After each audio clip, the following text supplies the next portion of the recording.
बात चैप्टर 3 की, जो शुरू होने जा रहा है असम से। हेमंत सरकार ने यूसीसी को लेकर कदम बढ़ाया। कैबिनेट की मोहर के बाद अब असम में भी उत्तराखंड की राह दिखाई पड़ी।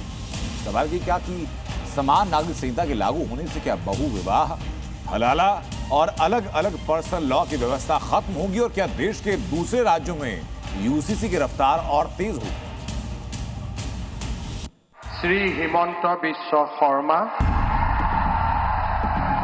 ईश्वरर नामत शपथ लওঁ जे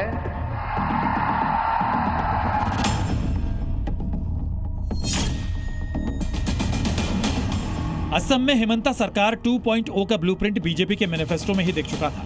अब बारी हर उस वादे को अमली जामा पहनाने की है जिसकी बदौलत असम में दूसरी बार हेमंता बिस्व शर्मा सीएम बने हैं, जिसका वादा खुद अमित शाह ने चुनावी रैली के दौरान किया था।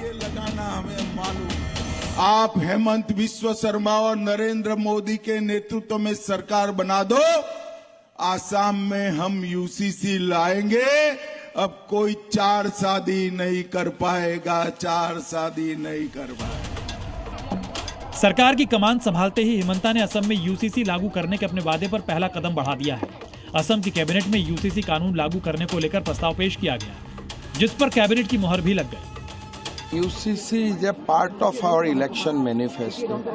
So every point, not only UCC, whatever we have mentioned in our election manifesto, we'll try 100% to implement each and every word we have mentioned in manifesto, including UCC. यानी उत्तराखंड का मॉडल असम में भी लागू किया जा रहा है। दरअसल यूसीसी लागू होने के बाद असम में क्या बदलाव होंगे ये हम आपको आगे बताएंगे, लेकिन पहले ये जानिए कि देश भर में कहां-कहां यूसीसी को लेकर कानून है। उत्तराखंड में धामी सरकार ने यूसीसी को पूरी तरह से लागू कर दिया है।